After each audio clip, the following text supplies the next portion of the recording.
Good evening. Good evening. They didn't ask us our name. Then they went on to call us Negro. And now, in the narrative that is the American history, we become the problem. I'm glad that we're having this panel this evening. It was my idea to come with the Withers Collection Museum, the Genealogical Society, and other groups, because our aim, our goal is the same. Is to make sure that the narrative, that is the story of this country, is inclusive and accurate. So I'm glad that we come to share this evening. But since she asked me to stand and have a word, I must put in a plug for the Association for the Study of African American Life and History.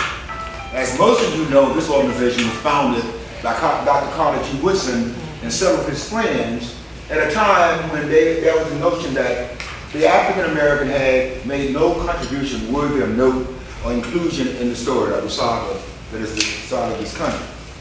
And of course, since that time, we moved across history with Negro History Week, Negro History, African American History Month, publications of scholarly journals, conferences, and all kinds of things. So we are glad to be here this evening, and certainly our task is to tell you the story of a scholar and why you should be a supporter and a participant in these efforts, along with other groups, to make sure that the story that we know is more accurate than before.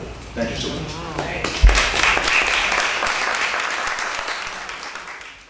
As you know, this is a very important time for us as Americans. We are commemorating 400 years since the arrival of Africans on North American soil here in what we now know as the United States of America, 1619 to 2019. We are delighted to partner with these two organizations to bring you this very special panel discussion. Our moderator for this evening is Dr. Cynthia Sadler. Dr. Sadler is an anthropologist and historian. She collaborates with other nonprofit and community-based organizations in utilizing human-centered, asset-based approaches that can lead to sustained value and growth. She believes organizations can transform the way they view themselves and how they are viewed by others through implementing innovative approaches that are informed by their constituencies. We are delighted to have her here with us. She is the Chief Engagement Consultant for the Memphis Heritage Trail Project, and I present to you Dr. Cynthia Sadler.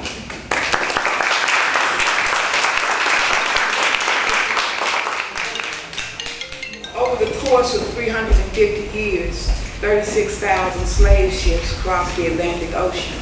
I walk over to the globe and move my finger back and forth between the fragile continents. I try to keep count how many times I drag my hand across the bristling hemispheres, but grow weary of chasing a history that swallowed me. For every 100 people who were captured and enslaved, 40 died before they ever reached the New World. I pull my index finger from Angola to Brazil and feel the bodies jumping from the ship.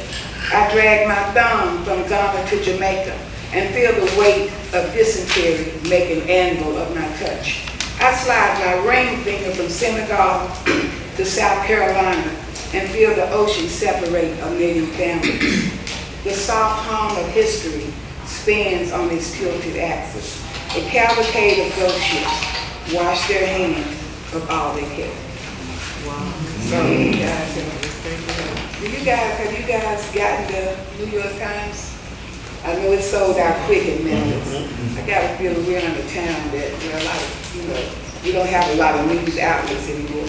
But anyway, so the New York Times published this edition a week ago Sunday. It's called the 1619 Project, so I'll just give you a little background.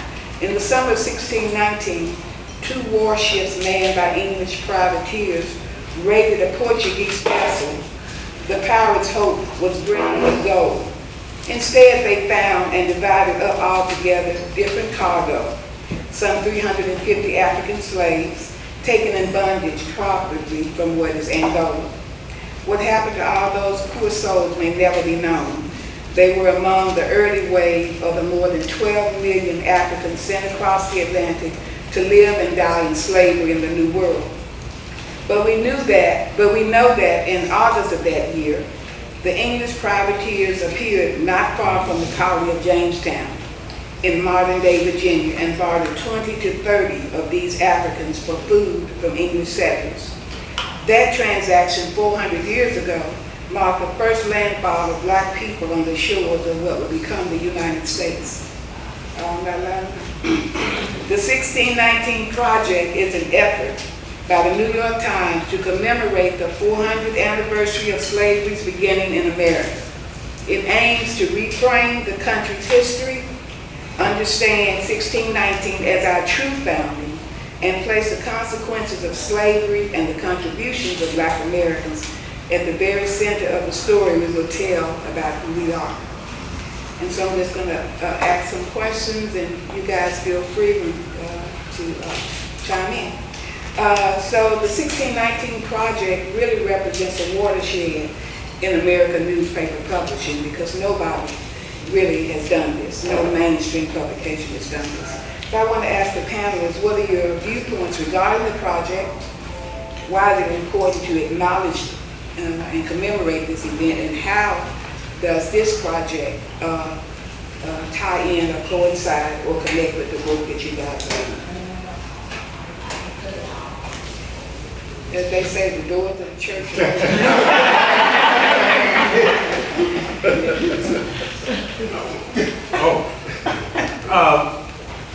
Why I think the 1619 Project is important and how I think it ties into the work that I'm doing around the Lynching Sites Project. And if I get a chance, I'd like to share with you about the Tennesseans for Historical Justice. What I think is really important about this project, the truth about the African American presence in America has only been told through the lens of a European lens. It has not been told through the lens of actuality, and it has not been told through our lens. Interestingly, as I was getting ready to come down here, one of the things that I took a look at is I took a look at the timeline of African Americans in the United States, or in the Americas since 1619, and then I took a look at the timeline of European colonization of the Americas and laid the two side by side. There is absolutely no mention in the ones that is designed from the European perspective. So I think the 1619 Project is critically important to help us understand who we are and the contributions that we have made. And I take the position that, I think her name is Nicole Hannah Jones, that's pioneering the project, that says, we're not the problem, we're the solution. And if I get a chance, I'll say more about it. America would not be geographically what America is, and it would not be politically what it is without our presence. And I haven't even started to talk about the economic wealth and the military might. And how does that tie in with what I'm doing now? There is a straight line, in my opinion, from what happened to us and what is going on with us today. Well, I would say that a great woman said once that the way to right or wrong is to turn the light of truth on it. It was Ida B. Wells. And that's what the New York Times and other publishers are doing right now. All this has been exciting to me as a genealogist because you're hearing so many things about history and names of people from the past. It is just so important that we reach out and find our way from our past to the future, because the young people now are just not aware of the sacrifices and what has happened, and it's important. So I'm excited about all the writing and the battling over what was right, what was wrong, and all of this conversation stimulates us. And as a genealogist, the more we dig into something, the more, I love digging into research. finding out who your father, your grandparents, your great-grandparents were. And I know we are encumbered as African Americans in some sense, but not as people suppose. But the important thing is there's so many outlets. And people like New York Times and other people, when they validate what we're doing, it's very helpful. So I'm thinking they're turning the light truth on. And I totally agree with all of the answers so far. And by the way, I introduced myself as Reverend Dr. Andre Johnson. I'm also senior pastor of Gifts of Life Ministries. Since she opening up the doors. If you are looking for a couple of things about the 1619 project. First of all, I am going to incorporate it. You know, the syllabi was already done before this came out, but I am incorporating the 1619 project in my classes. And I'm teaching an online class right now, so I am in the process of incorporating. So students will get an email and say, hey, we have some new assignments. So I'm looking forward to doing that. A couple of things. Number one, the 1619 project offers us an opportunity to not only learn from the history from 1619, but there is a discussion now going on. Wait a minute, Africans were over here before 1619. We don't even get to that discussion if it wasn't for 1619. So we have to start appreciating the work that people are doing for the work that they're doing. They are called, I'm not one of these that like to always, you know, as a academician, we always sometimes like to say, oh, but what about this? And you forgot that, and you should have done that. No. When I'm doing my little piece, then you can come and say, hey, let me build on that. Let's go back and show. I don't even know this. I barely knew 1619. I sure don't know 1559. So now I'm learning about that. But then number two, the other thing that we have to talk about is to show just how ingrained the narrative is in this country about our history. That if anyone comes and to disturb, to change up, to just shake up, or to critique, or to add, or to, I like the other word people will use, telling the truth. Notice how certain folk get shook up about it. They're shaking. Like you're messing. And so this is why narrative, this is one of the things I talk about when we talk about rhetoric, right? How are arguments shaped, molded, how are they passed on, and how they are ingrained to a certain point that people are like going to the mat thinking that Hannah Nicole Jones and all of the folk in 1619 just did a disservice by disrupting the founders, by disrupting the embedded narrative in this country. And the only thing that they did was to shine light, of course. And the sad part about it is that you're still shining light in 2019.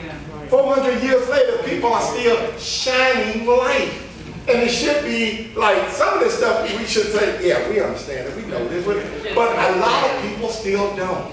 So it is very hard to come up against a narrative that is so embedded, and that's why it is important for historians, for genealogists, for folk who are working in the community, educating community, and all types of lay folk. And it's important for people like me to come to events like this and others to begin to have the dialogues so that we will not be so shook when stuff like this comes out, and then we can then be able to articulate the history in a more truthful way. Comments?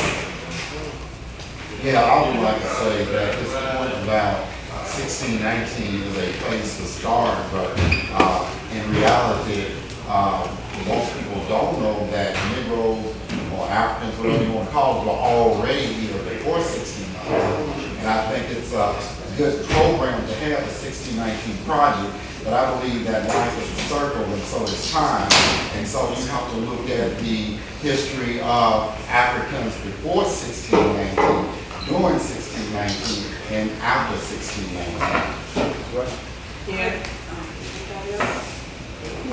I just want to add something to what Andre was saying. I teach history, and so I always ask students questions. And I teach American history, but I also try to make sure it is an inclusive history that talks about Native Americans, Chinese Americans, African Americans, and whites, Europeans. And so I always just ask, just a typical question. So one class I asked, when were black people free in the United States? And one of the students said 1968. And before I knew it, I said, the hell you say? But you got to look at the context of Memphis in 1968. So that's a date that they knew and that they were familiar with. And also, if you look at current textbooks now, all of them are being history textbooks, are being rewritten. So slavery is being written out of textbooks. And now it's not called slavery in most textbooks, it's called involuntary servitude. So apparently they had a discussion with the incarcerated.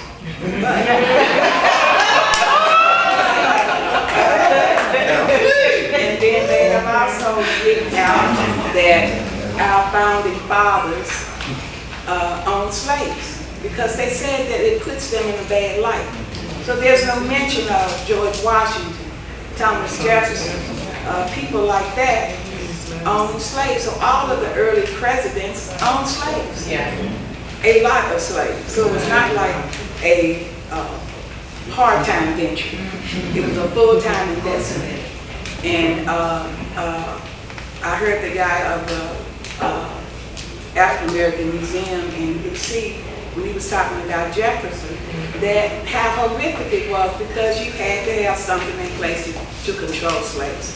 So there's no such thing as, I hear people say, or you see it written, he was a good slave master. And if he was good, he should have set his people free. Right. Yeah.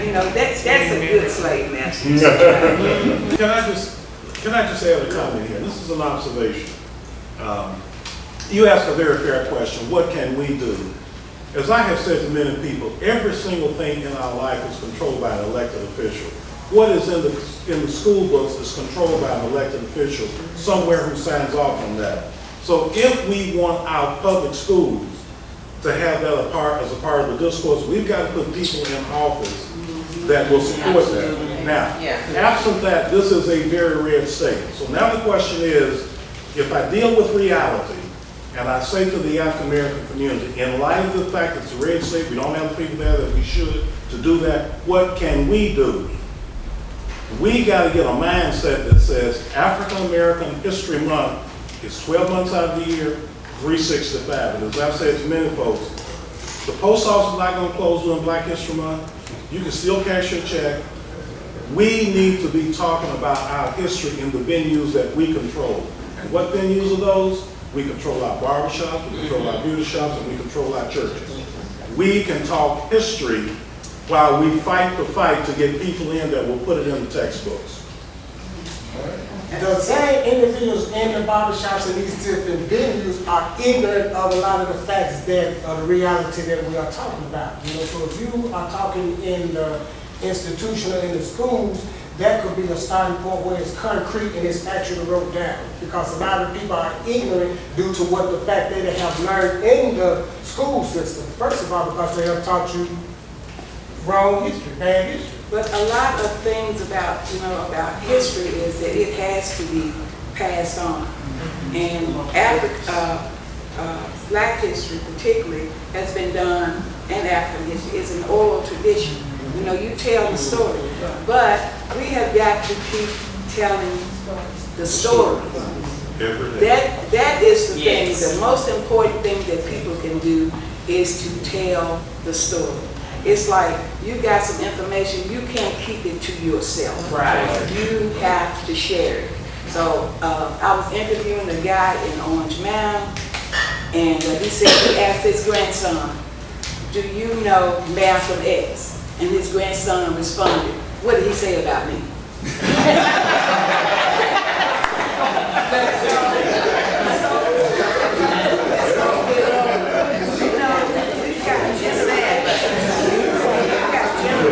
That have to be educated, and it's not just young people. It's the, it's the general populace. Everybody has to be educated. Okay, so we'll move on to the next question, which is, without consent or a contract, America was built on the backs of slaves. So why is it so difficult, particularly sometimes for African Americans, to talk about slavery? Panelists. Anybody want to take that? I think that when I encounter in talking to people about genealogy, and you talk about their families and their history and the legacies of their families, I don't want to talk about that old stuff. Some things that's painful. I know I use this a lot in talking about genealogy. There's a lot of pain in our history, and people don't want to share those painful things, their histories, the family members, who married who didn't marry who. We have a lot of shame that we hold, and we don't want to talk about it. We don't want to share things, and because of that, we have this repressed history. And genealogy, our effort is not to correct it or change it. It's just to extract it. It is what it is. If mom wasn't married to dad, and they told you that and you thought that all your life, that's not on the researcher. That's just the history. And once you try to explain to people, the history is what it is. You have to accept it for what it is. People are fearful that you're going to lance a ball that they didn't know was there. So, to me, I'm just saying that in reality, again, in going to we should work hard to find out about our past. That's what I think is very important, to know your past, to build on that. Yeah. Because if we don't tell my son is 28, 29 tomorrow, and I talk to him about his mom, I know all this stuff, you talk about it all the time. That's what our children should be tired of hearing the story. Yeah. See, until we make them sick of hearing it, that's right, we're not doing anything. And if you know the story, you're repressing it, you've got the family history, you know what happened, but now I can't tell them about that story. Because see, if they knew, then they would be ashamed of me, worried about how we have to stop that. The impact of what happened in the past, it can change, alter the future now, what's going on. But it's important to embrace the past out of respect to those who came before, whoever they are. And the one other thing I encountered here with research is the DNA test. Whether you believe in DNA tests or not, but DNA tests, you find people, I have encountered European Americans when they were matching me a nice chunk of DNA, and I'm looking at it, and you send them a message and you hear nothing. And they were not that I expected, a whole lot. But what we're trying, and I wrote them, I'm not trying to be in your family. I'm just trying to place my person, see where they were, So, people are just fearful of the truth. We're back to A to B. They're fearful of the truth. And so it's just important that as a genealogist and historian, I just believe in trudge it on. If it comes unearthed, it's just unearthed. Then it gets fair. Let the truth shine. Dr. Georgia Grew in her book, Post-Traumatic Slave Syndrome, offers the idea of the truism. African Americans have been through 400 years of trauma. White America has gone through 400 years of cognitive dissonance. Yeah. And there's a great deal of truth in that. And we have a lot of people to this day that are still very much traumatized. Doing the work that Randy and I do in the Lynching Sites Project, we run, as I say to people, do not assume as you're trying to do this work and uncover the truth, do not assume that any one group is going to support you, and do not assume that any one group is going to oppose you. And what we have found is that within the Black community, there have been those who said yes, and there have been those that said absolutely not, don't want to do it. In fact, we got a very interesting case going right now with a situation where in the Black community, they do not want to allow family to put a headstone on the grave of a man who was lynched. And so, I don't really know truthfully what all the reasons are. I can deduce that I think some of that is tied to the trauma that we are still confronted with. And let's face something else.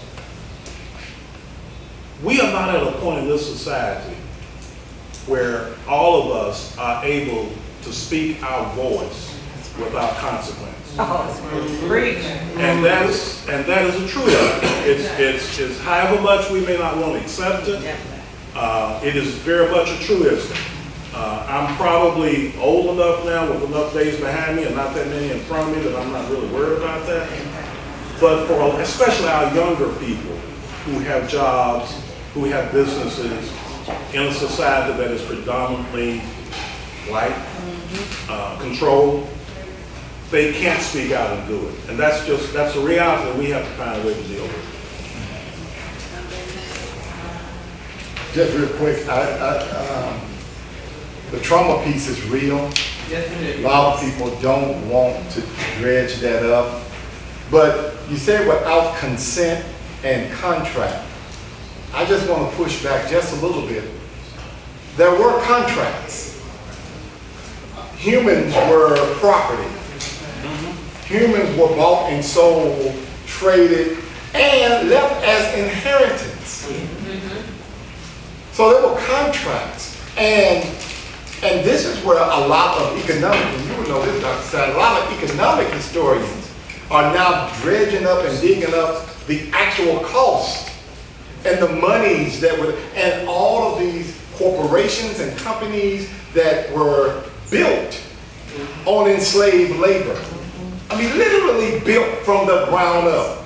And some companies that you might not think about right off the bat, like banks, insurance companies, railroads, anything that's dealing with shipping and transportation were built off of this. So we really, and this is why I am so excited now that a reparations debate is being had now, because we don't even have to go that far back to talk about honest to goodness reparation. We could just talk about the fact that there are people probably in this room that had to leave land that somehow somebody else got, and that you are still around that, hey, you never did get compensated for that because the state did not protect you nor your family or your parents or grandparents like they should have. That's a state. That's the government. That's their issue, and that needs to be addressed. So the point I'm just trying to make is that we need to start talking about the enslaved period and the period of Jimmy Crow and all of that trauma as a couple of things. Number one, this trauma as acknowledging it. Don't play like it's not there. Acknowledge it. That's part of, part and parcel of being healthy. You got to at least admit that I got some issues going on. But also, look around and say, I'm still here. Right. And we're still here. And that begins a process of liberation and beginning to understand. I truly believe liberation happens when we begin to understand what's really going on in our lives. And once we can face up to it, it's not a Pollyannish type of faith. It's not just, everything is going to be all right, I'm just trusting and all that. No. It is a real, hard-line, pessimistic hope that I have that, look, I know things is bad, things may not be good tomorrow, but guess what? If they are good tomorrow, I'm going to celebrate. If not, I'm not going to just quit and give up, because I don't think anything is going to be better anyway. So I'm just going to keep on dredging, keep on working, keep on digging, and being the person that I think I'm called to be. And if we can get to that, we can get to true liberation, and then we can begin to do some real work. Okay, so the Declaration of Independence signed July 4th, 1776, proclaimed that all men are created equal, that it was created at a point where African Americans or enslaved Africans were in the midst, and of course it did not recognize them. So if you look back,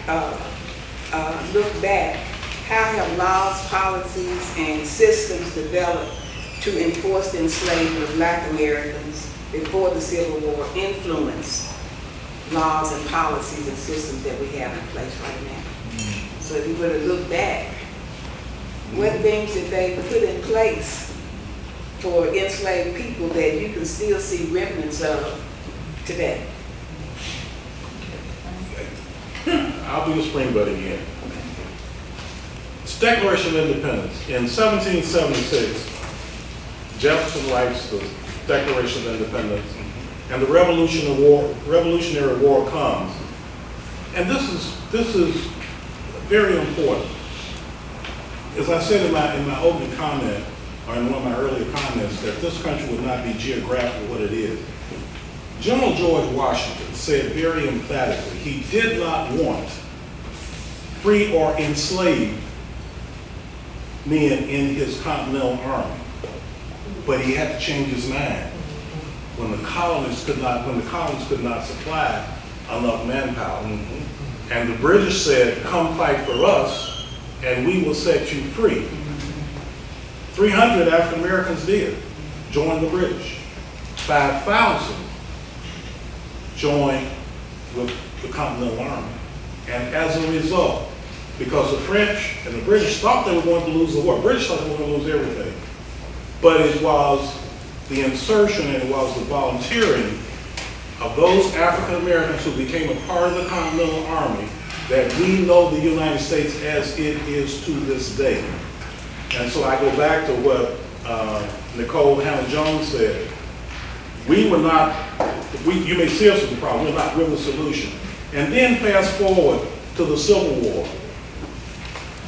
They did not want African Americans in the Army until they were about to lose the war, running out of manpower. And who do they call? Us. And who comes to the rescue? Us. And who admits when the Civil War is over? Had it not been for the U.S. colored troops, Lincoln said, we may have had a very different outcome. And so you ask the question, what kinds of things are put in place? And I tend to say, and Reverend Johnson, don't get on me for getting into scripture here. No, please. Psalm 109 is listed as the psalm in the Bible that has the greatest amount of curses in it. But there's a passage that says, in return for my love, hate. And so when you think about the curses in that psalm, and you think about what we've gone through, you would think that that is what we want, and yet it is not. There is no history of us seeking retribution for what happened. And we've always been of a mindset to move towards the beloved country. And one last comment, and I applaud Solomon. And I don't know how many of you read it, but the Lincoln colonization plan, that they wanted to colonize free Africa. And he actually met with 5 men at the White House to talk about moving us out of here. And I'll stop there and let somebody else. Go on, what again? All I can say is, generally when it comes to history, that I know that there were the black codes, the Jim Crow laws, all these things. It seemed that as history progressed, every time they would miss a spot, like maybe there's a little chink in the armor there, and they find it and come and fill it in, So the law itself, sometimes there were laws set up to somewhat protect us, but as soon as someone discovered it, they shut that door, the marriages, whatever it was, the voting, it happened early on, then all of a sudden the door was shut. So we've experienced through the years of coming down historically that the laws that were supposed to protect us ended up hurting us. So that's when we say resilient. We have been resilient because we've had to bounce back from things like that. That's my take. That's it.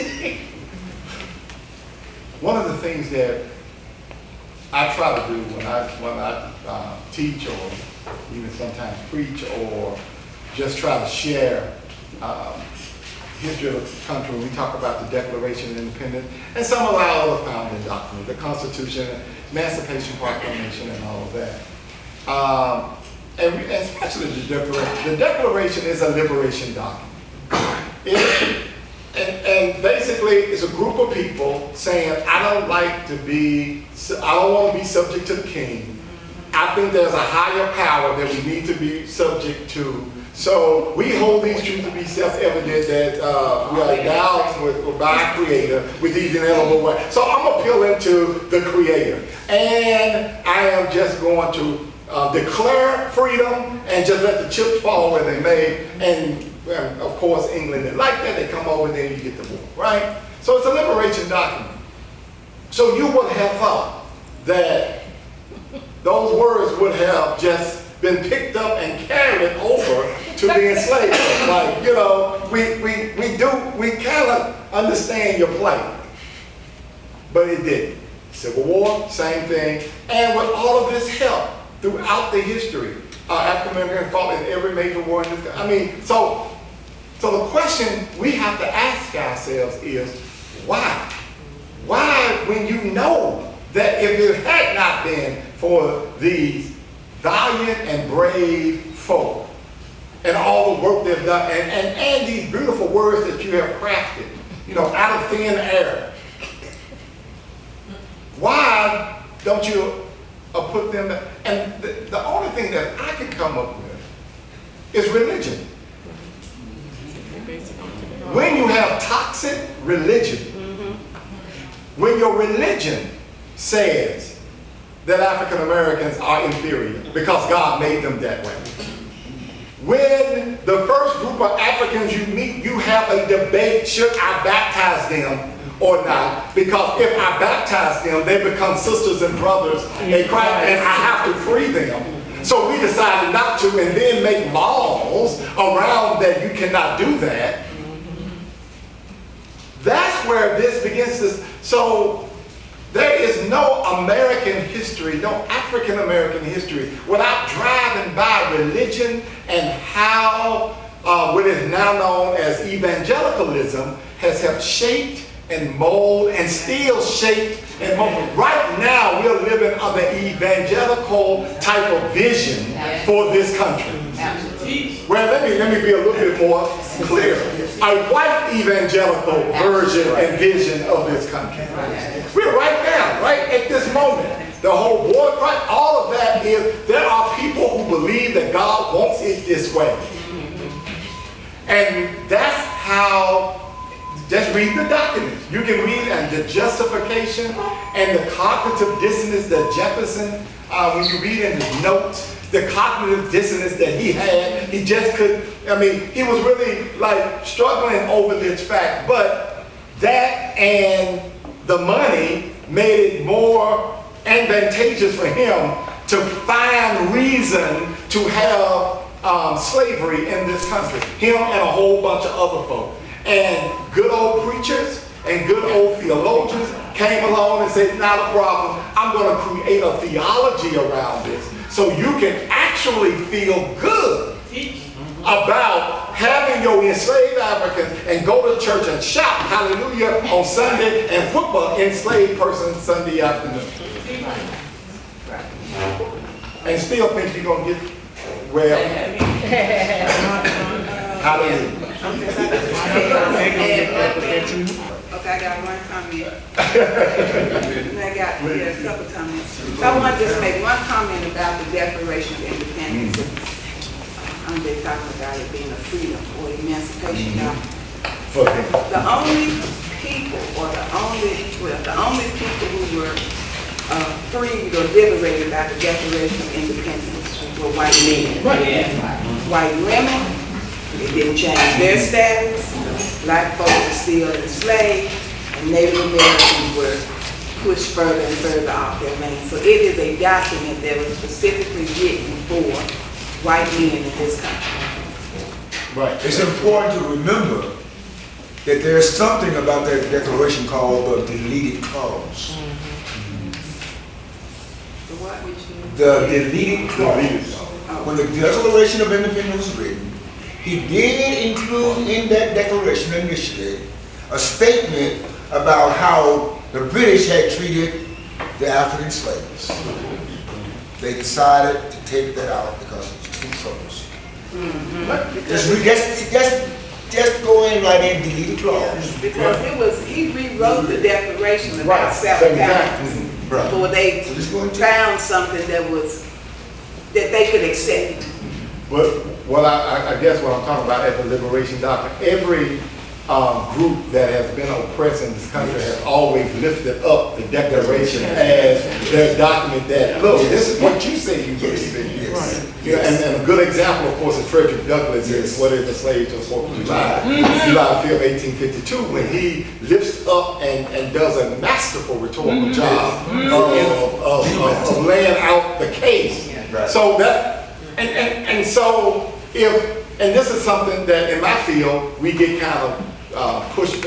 If persuasion, if a good argument is all that people need, if education is all that folk need, and oh my God, you just touched my heart, you changed me, I didn't know this. We got a whole bevy of arguments. In the history of this country, we got a bevy of arguments. It's not that, it is embedded belief, it is money, it is economics, and there's a whole lot of stuff that we, and I'll still say it again, religion and theology, that people are really clamoring to and passing that down generation after generation. And that's why every time we talk about our young people, our young people are getting the same stuff, and then these young folk are going out and growing up, and all of a sudden, oh my God, you're the same way as your parents were. So the point is that this stuff is embedded, and it's going to take a lot of us chipping away at it to pull as many folk free from that as possible. I do want to talk about, just for one moment, the backlash that this project has received. So like Newsweek has said some things about it, but the most vocal voice has been, of course, Fox News, which has no voice, but they think they do, and Newt Gingrich. So he said that the And he's a historian. I know. He's a historian. Former Speaker of the House. So he said that the 1619 project is a lie and a propaganda campaign on race. So he contends that 1776 is really the defining moment in American history and the founding of America. So this is a quote from him. Certainly, if you're an African American, slavery is at the center of what you want to see as the American experience. But for most Americans, most of the time, there were a lot of other things going on. There were several 100,000 white Americans who died in the Civil War in order to free the slaves. What happened to giving the public all the information about slavery's benefits and drawbacks and trusting them to decide? Benefits. I'm going to close on that.